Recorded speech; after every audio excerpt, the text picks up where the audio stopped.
Welcome to the Unstoppable Success podcast, where we spotlight visionary leaders who have mastered the art of growth, purpose, and powerful connections. I'm your host, Jacqueline Strominger, connector, high performance coach, and creator of the Leap to Your Success framework and 2 Steps to Yes. Each week, we dive into bold insights, real conversations, and powerful strategies to fuel your growth, deepen your relationships, and ignite transformational momentum. And why? Because you were meant to be unstoppable. Now, let's leap into the podcast.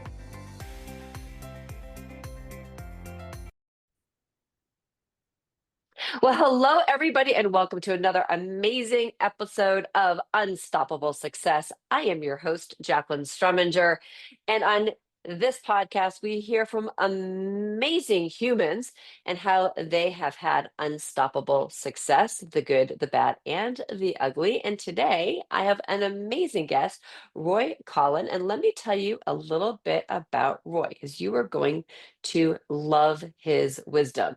He is a seasoned serial entrepreneur with an impressive track record of founding 20 companies across 5 countries. He's a podcast coach and host. He has successfully launched and driven 6 podcasts to the top of the industries, with all consistently ranking in the top 5% and 4 reaching that prestigious top 0.5%. In addition to podcasting, he is the co-founder of Brain Gym Fitness, a platform dedicated to enhancing cognitive abilities and empowering individuals to optimize their mental performance. He's the co-founder of VA World. He connects clients with perfect virtual assistants. But more than anything, you are going to want to hear because Roy has lost everything and gained it all back with, again, unstoppable success. So, welcome to the podcast, Roy. Thank you very much for having me. I'm looking forward to the conversation. Yeah. So, Roy, okay. So, first of all, you shared you have had you got 20 oh my God, companies, uh, 5 different countries. So, how did you start all of those and go to all the different countries? So I wasn't living in all the countries, but I've kind of why I class myself as a serial entrepreneur. When I was 9, I started Mm. washing cars, doing a bit of gardening, delivering leaflets. At 11, I did a newspaper round, so I was doing newspapers. I did that up to college.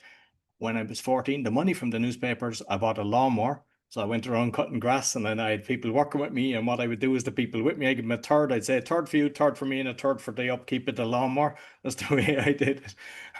And when I was 18, I was into motorbikes. And then I kind of saw, ooh, I can spruce up a motorbike. I'd buy a motorbike, maybe paint it, fix it up a bit, sell it a few days later, and make a couple of $100. And I was doing that for a while as well. And then I studied construction economics and management, worked for a mechanical contractor. They're the biggest mechanical contractor now. They were the second at the time. I kind of worked my way up to contracts manager. I was running a lot of jobs, multi-million pound jobs, and done very well. And even when I was working with them, I set up another company doing internet convergence, I think I called it. It was doing web design. So me and another guy, we started doing that. It done a bit all right, and then just kind of it ran its course and just kind of closed it down. And then I went to another company and became a regional manager, a mechanical and electrical contractor. And during that time, then I started dating a Polish girl. And when I visited her parents, I said, "Oh, property's okay here. Property's cheap." So I started buying a few. And then I saw a potential. So I set up a company. I set up an Irish company, then I set up a Polish company it was really for Irish investors. But in the end, I got English, American, and I built a kind of big company because I had 14 people on my books at one stage. I had a big commercial. I was building apartments. I built 30 apartments. I built houses, and I was managing over 200 properties, done loads of renovations. Because how it started off is people would say, "Okay, yeah, we're interested in the property." And then they say, "Yeah, but we need it renovated." "Oh, I can do that." We need it fitted out and furniture." "Oh, I can do that." And then we need it managed. "Oh, I can do that." And it just it was never kind of planned. It just said, "Oh, this is good." And then it was kind of organizing insurance and everything. So there was a lot of kind of knock on different things that I was doing. And it was going well. I had syndicates for all the different things, for the commercial, for the buildings that I was doing. And I was like the small boy. I had 3 properties in Ireland at that stage. So I was worth maybe 1 million at that stage. And the people that I got involved were worth 10 million, maybe 20 million. They had a lot of assets and everything was going well. Then the crash happened and it took a while to Mhm. come across. Then they got in trouble. And I thought, I just assumed they would come right or they'd get themselves sorted. And I started putting more of my money into it, saying, look, when you get it, because we had a mortgage on the commercial, just pay me and I charge you 10% interest. And I wasn't going to kick them when they didn't get it right. And eventually I started getting into trouble. And I asked the bank, hey, can I have interest only? And they said, no, the minute I missed the payment in Poland, they came in sending the bailiffs. In Ireland, I had interest only, and they were all cash positive. And the banks during this time decided to charge interest and repayments. And I said, hey, I can't do this. It's going from making about $500 per property to, minus 1,000 per property. And they didn't care. So everything kind of came tumbling down. And usually with a limited liability company, you'd kind of go, yeah, lessons learned. Let's kind of get back up and go. But I was the president of a lot of companies. And instead of making about 5 million, that's where I was kind of going with all the different things. Because on paper, with the developments I was doing, I had a lot of properties with shares in it. And because I was the president, I was personally liable. So everyone else just kind of, they were dealing with their own problems, left me on my own. And through that, then I had about 100 court cases, personally liable for Oh, like 5 million is the debt that I had on the thing. And yeah. So I had to go through that and then kind of saw so much corruption, bailiffs working with valuers, um, oh, yeah, bailiffs bribing people like in the housing project when that was for sale. They had their own cronies. They bribed people in the room so they wouldn't bid on the project. I didn't go in, I was advised not to. I got good advice, not from solicitors or accountant, but from an entrepreneur who came and asked about one of the projects. And usually, when you're going through kind of loss, you kind of don't even want to talk to people. But that's not my character. So I said, yeah, come in, met him, came to my premises, had a coffee, and I was showing him all the drawings. And he gave me tips on how to protect myself. And through that, then, but with all the court cases, I saw the corruption in the courts as well. Everything they were doing, it was like this is wrong. The city, how the city operated.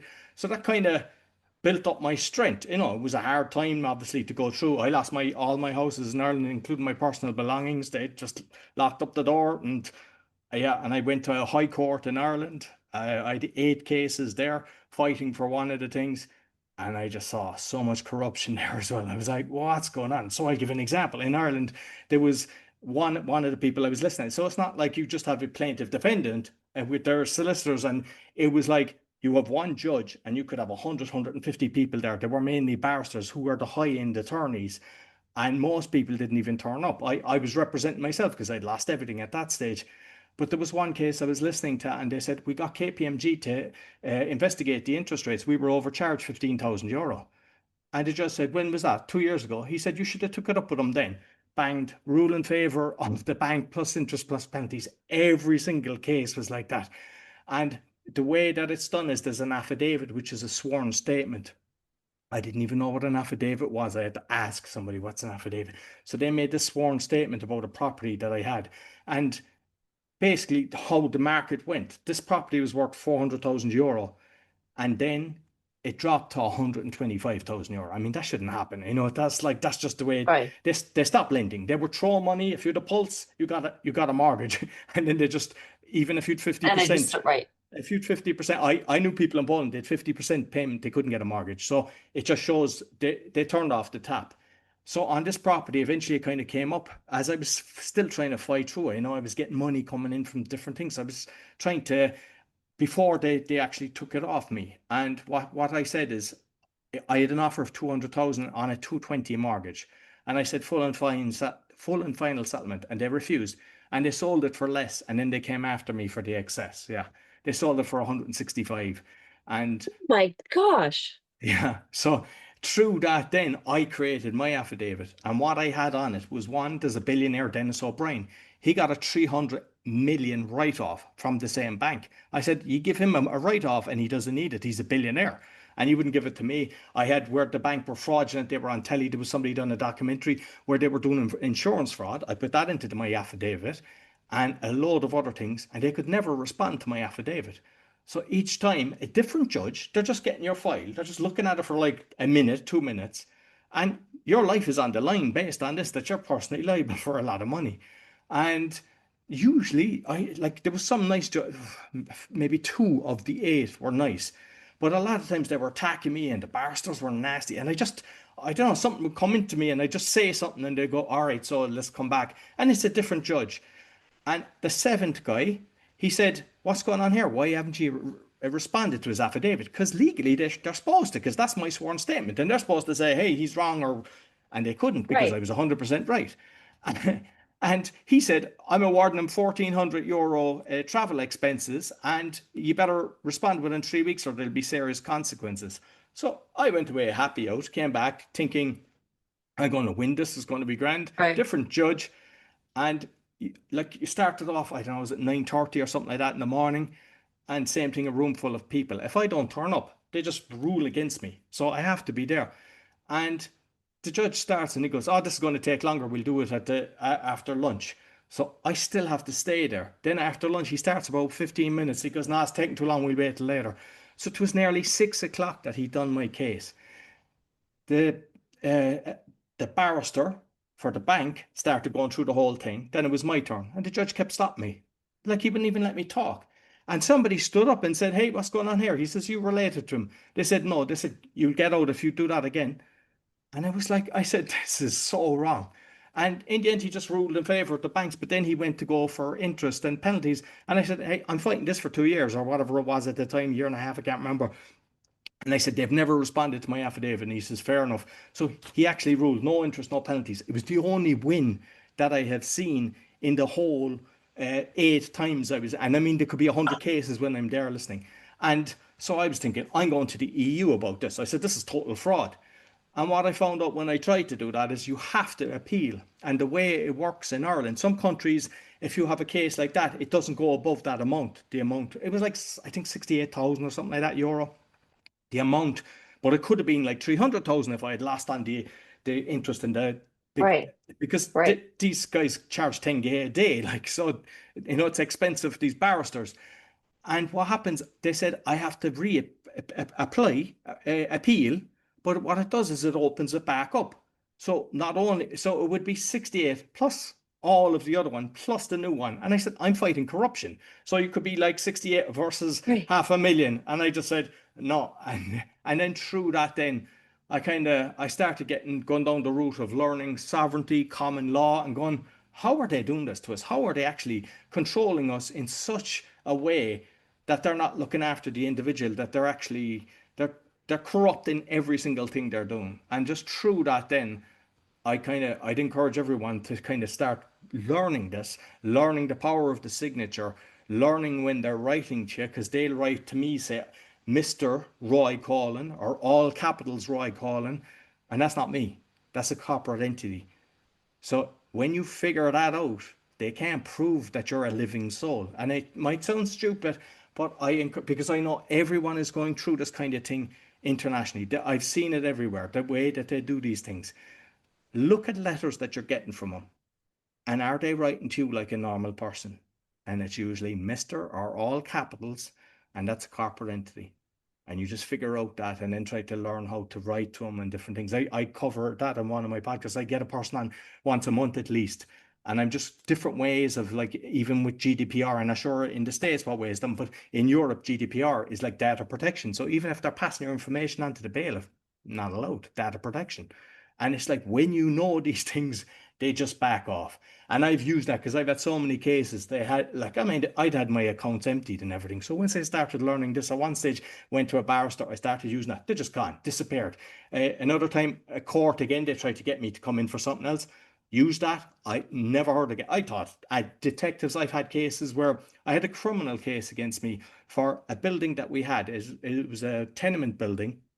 And when we run out of money, we couldn't pay for the water and stuff like that. Tenants weren't paying. So the water company turned it off and they claimed that I'd done it intentionally. Sure, I would never do that. And they tried to give me 3 years in jail from that.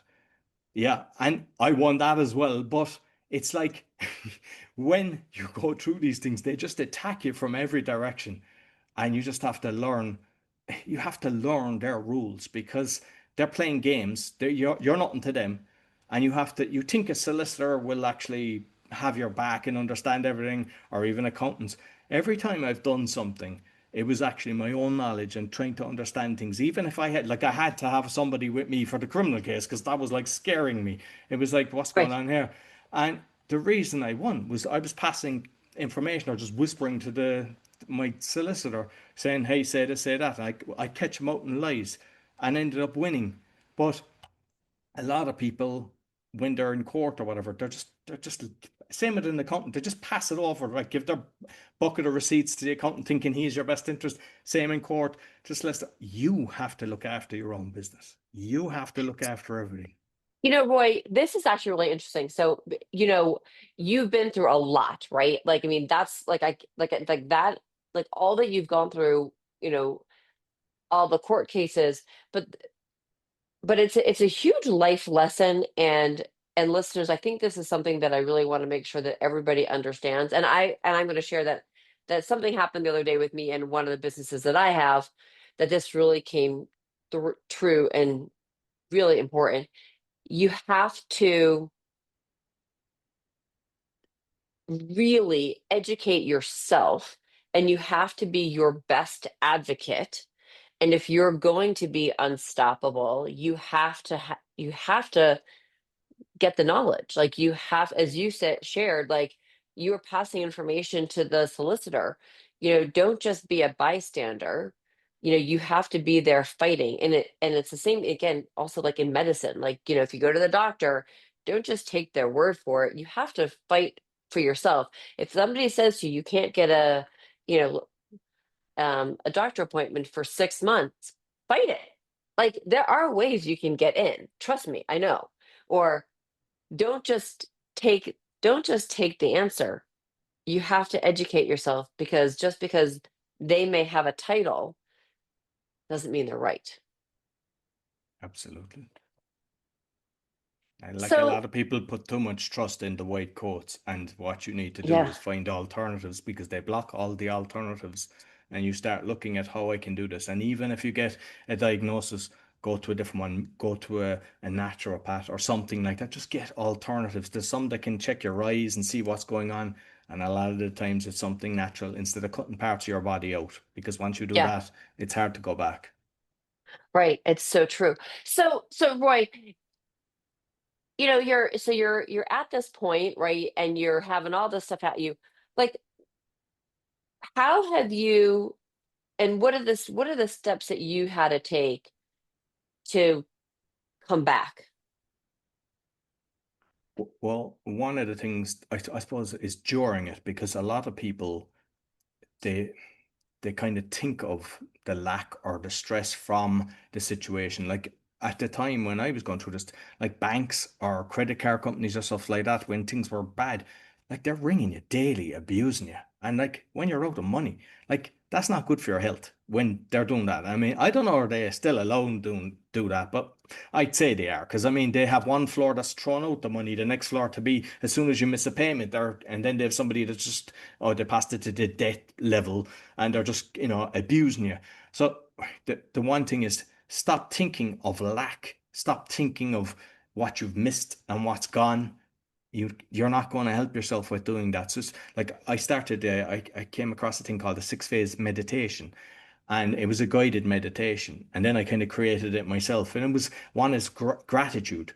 And it's like, what are you grateful for? Like I was grateful I still had a roof over my head. I was able to put food in my, I know I was getting a cuddle from my child. And that was important to me to that you're looking at the positive instead of the negative. And the other one was the act of forgiveness because with so much of the things that I had, there was anger there. Like you're just kind of annoyed with society. You're annoyed with the people that because they didn't pay you, hey, you could have got along for another few months and maybe everything came together.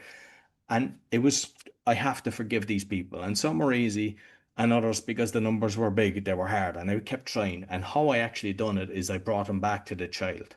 I brought the person that I had the hatred for back to the child. I said, we've unconditional love for a child. And when you look at a child grabs your finger. There's nothing better. It's a beautiful feeling. And I kind of said, okay, external circumstances created who they are now, which is they could have alcoholic parents, abusive parents. They might have had very hard working parents, but they had to do a few jobs and left them out in the wrong crowd and didn't kept their eye off the ball. And through that, they became who they are. But by doing it that way, I was able to forgive them. And what it actually did is it released it from me because, the memory of pain kind of poisons. And it was like, I Right. felt such a relief from doing that. And I encourage everybody, whether it's a relationship, whatever it is, forgive because what you're doing is you're actually forgiving it from yourself. You're letting it go.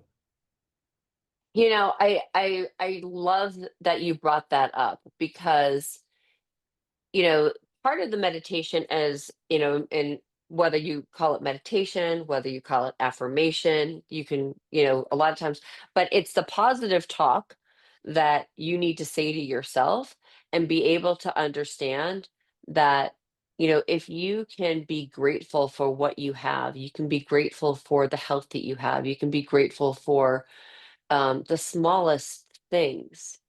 You could be grateful for the fact that somebody put, and listeners, I've got a pencil in my hand. It looks like a pen, but it's actually a pencil. But you could be grateful for the lead that's in the pencil, like that somebody put that in there. There's so many things to be grateful for.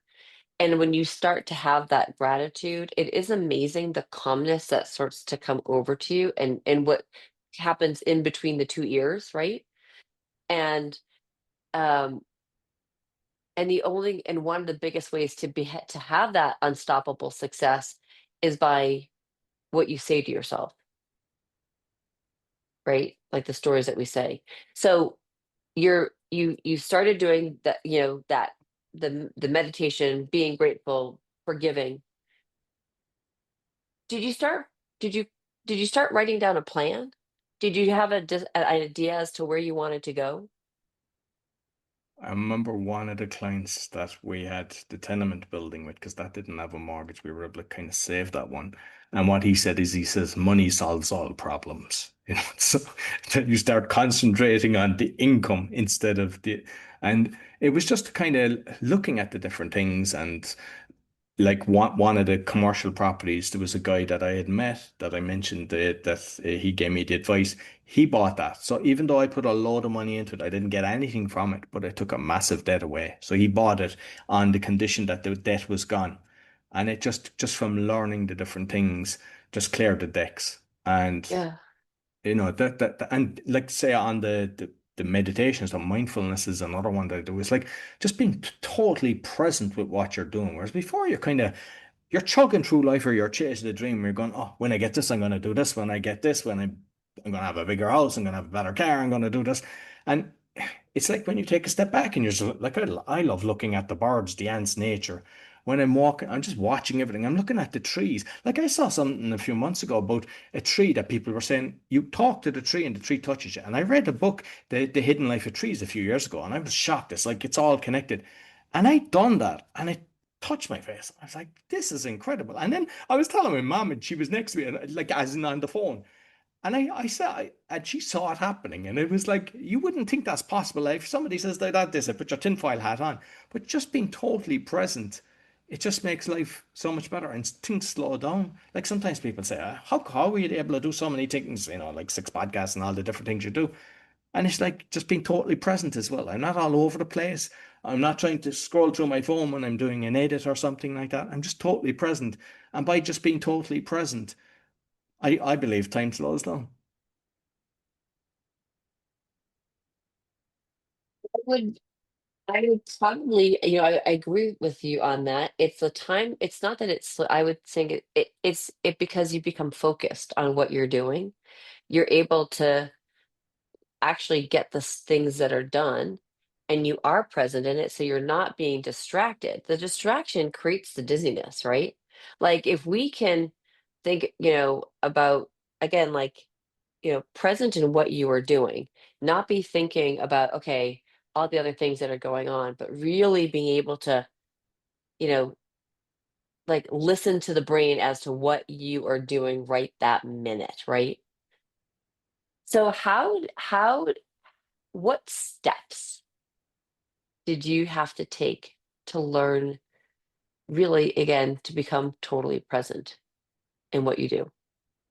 I think it's just being conscious of it and just Like I was doing breath work as well. I started just because I started then going to an event. It was Mind Valley and AFest and things like that. And I experienced breath work from different facilitators. And I was like, oh, this is nice. And then I got a course on it and it was like I felt that kind of brings you within. But then I've felt I don't need to be doing an hour of this. I don't need to be, I just be take a breath, just take back a pause and just be present.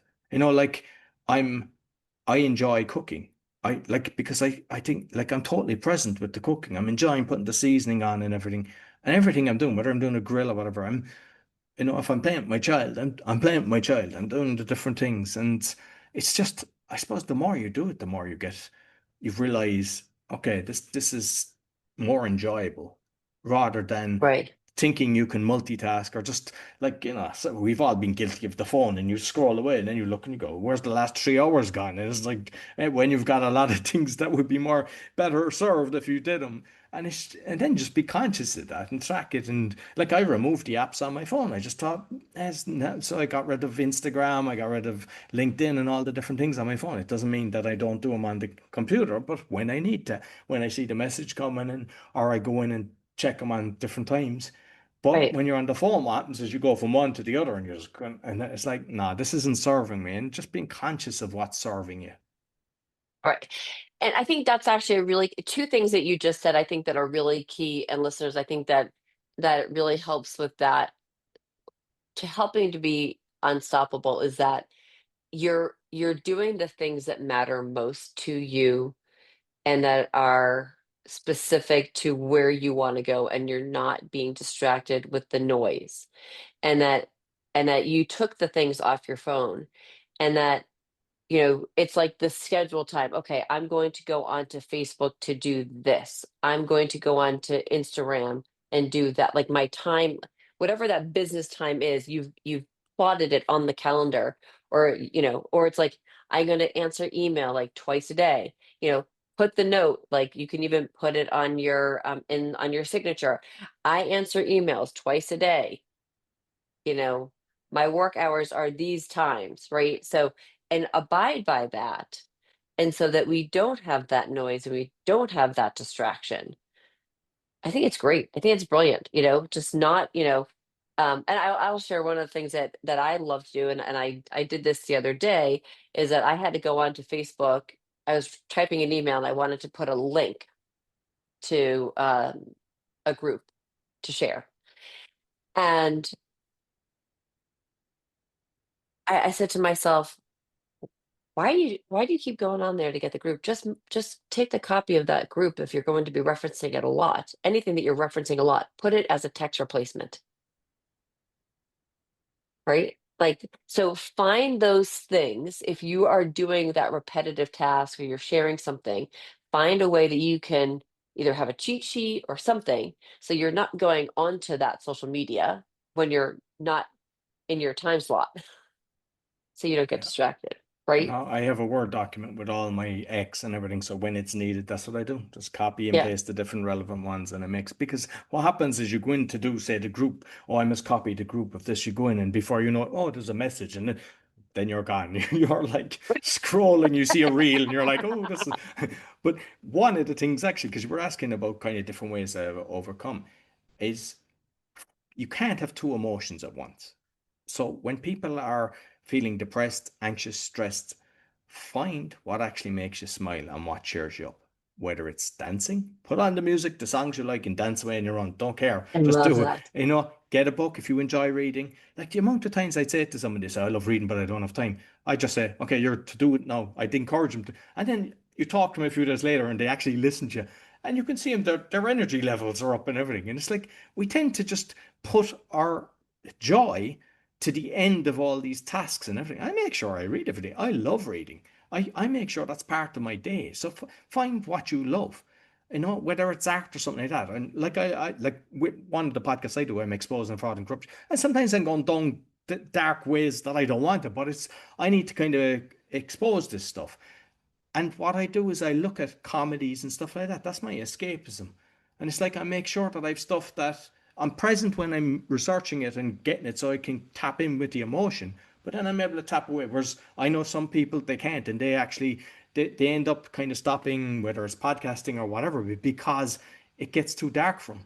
And it's like, don't do that. If you see something that's doing that, you step away from it. Don't let something control you. You have to be in control. So when you have emotion, just step away and go, all right, I'm going for a walk in nature. Do something that you enjoy. And by doing that, you've just switched it. It doesn't say, oh, tomorrow will be a better day. Sometimes people say, I'm having a day. This is just one of them days. You're already conditioning yourself to accept that that's the way the day is going to be. Instead of going, all right, I'm going to change this, have a nice cup of coffee or tea, whatever you like, and just step back and just do a few things that make you feel better. And before you know it, your day has changed. Yeah, I love that. So that's such a great thing. Get out into nature, do the thing it is. Like if you start to feel that emotion coming over, that's not fueling you, walk away. Find a way, find the joy. We do need to find the joy. I love that is so listeners find the things and do the things that give you joy and put a smile on your face. Because it does changes your whole affect and it changes your mood and it changes your energy. It changes how people look at you and people, I always say your vibe attracts your tribe. So what you're attracting, I absolutely love that. And something, and I know this is part of one of your other businesses, and I think it actually kind of plays along with what we're talking about is that if there is something that you are doing or that's part of your daily task that does not bring you joy, that you can actually hand off to somebody else, you've got a virtual assistant. Yeah.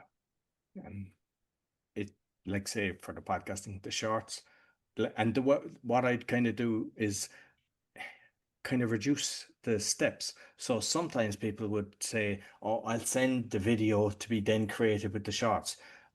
With all my shows, the way that I do it is I actually edit it myself, but I put in the show notes. And once I upload the YouTube video, I put it into a file, shared file. They know that it's there, and then they take it from there by using click grab. So there's none uploading, downloading, because if you forget, the whole process stops. Then they have access to the different Facebook groups and share it. And like the reason that I kind of created this, I did a recruitment at one stage when the Polish were coming to Ireland. I got a recruitment license and I was placing them in construction and different things, and it was good. It was working well. But then when I had to move to Poland, it was kind of, I couldn't run it from there. Yeah. But I've hired a load of people, so I kind of had that experience. And then I started when I was doing the podcast, I'd use like say Upwork or Fiverr, and you go through a lot of them and you'll be looking at reviews and you go, all right, I'll try. Yeah, this seems okay, and they start off great, and then it was like, And then, are they doing anything? And it was like that was annoying me. I was like, hey, or with Upwork they'd have the screenshots, so you go, oh, I see he's here, he's there, and then it's like, why are they on this page? Like, say, the Polish one all the time. What's going on here? And I'm convinced they have two computers and they're just having it set up so that it's just taking screenshots. And it was like, that's what we're kind of doing is we're making sure that it's not just an hourly basis. I mean, you can do an hourly basis. And I listened to the previous podcast, the girl doing recruitment from the Philippines, and she just okay, finds people, which is grand. That some people want that, but others don't. Some people want a package. Okay, this is what you're doing. This is the price. So we know what we have to do. And we know that if we don't do that, you're not going to be around next month. And we want to make sure that you're not concentrating on what we're doing. We have a decent conversation at the start. We know exactly what it is. There might be a bit of tweaking. There's always a bit of tweaking, expectations and finding out exactly how we should do things. And then it just runs itself. And that's kind of the whole process of this company. And we can do anything, right, we're even websites and we're trying to kind of cater for everyone as well. Like we're now putting together things like so websites for $300 because you go to some people that charge you 10 grand to do a website. And I mean, there's different levels, obviously, if you want right, e-commerce, but like to have a nice website with a few pages, we're able to do that for you. And then we'll teach you how to edit it yourself and do it. So some companies, when you're dealing with them, they'll give you a price, but then they're going, oh, you want to change a picture, or you want to change text, and they're just abusing you, trying to get more money out of you. And we don't want to do that. We'd say, look, this is our rate if we're going to do these things. But if you want to do it, we're right. going to teach you how to edit it yourself. So then it's like if you Uh, feel, hey, this serves me, you just do it, here's what I want done, that's grand. And if you want to do it right. yourself, that's okay. So we're never out to catch people. So I'm doing it in a way that I like to be treated and make sure that our clients are looked after. I absolutely love that. So, listeners, if you haven't figured this out, a couple of things is that if you want to come back from the brink, you've got to actually be able to spend some time uh, with your mind and getting that in that right place. Because until you can do that, if you can't, in the way you speak to yourself, you have to be able to speak to yourself with grace and kindness, know your gratitude, have mindfulness, and be able to forgive, and then find the joy in what you do. And if you need to, if there are things that you're doing in your business that don't suit your personality, maybe it's time to hire a virtual assistant to be that unstoppable success. So, Roy, I could talk to you forever because I think you're absolutely fascinating. So, how can people connect with you and learn more about all of your podcasts, the VA work that you do, the Brain Gym? So I don't know if they're watching, they can scan the QR code or go to roycoughlan.com. That's got all my podcasts, all my business. If they just want the virtual assistant, va.world, and the brain gym, braingym.fitness. And soon, I'd say by next week, we're going to have a free book that's going to be just by subscribing to that. And it's good because he's just finished it. My business partner, Arnold Beck, is, and it's kind of, it's a fiction book, but it's done in a way that's actually, it's kind of like our conversation today. Make you think differently, think outside the box, be creative. And I think more people need to start doing that instead of complying and trying to keep everyone happy without making yourself happy. You have to be Right. happy. That's the most important thing. That's That's perfect. I absolutely love it. So, listeners, do me the favor. Go to roycollin.com, get all the stuff. If you're watching this on YouTube, obviously scan the QR code and get that. And it will actually have all of the links also in the show notes. But I need you to do me another favor besides going to roycollin.com. You need to click subscribe, and you also need to share this podcast with your friends, your family, your business associates, and your colleagues, because this is information that I know they need to hear. I am Jacqueline Strominger, your host. This is Unstoppable Success. Thank you for listening. And thank you, Roy, for being an amazing guest. Thank you very much. I really enjoyed it. Thank you so much for joining me on the Unstoppable Success podcast, where we don't just talk about growth, we leap toward it. If something today lit a fire within you, sparked a new idea, or gave you the extra push forward, please don't keep it to yourself.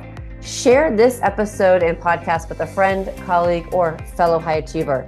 Be sure to subscribe, rate, and review, and most importantly, connect with me, Jacqueline Strominger, at leaptoyoursuccess.com for coaching, community, and your next bold move.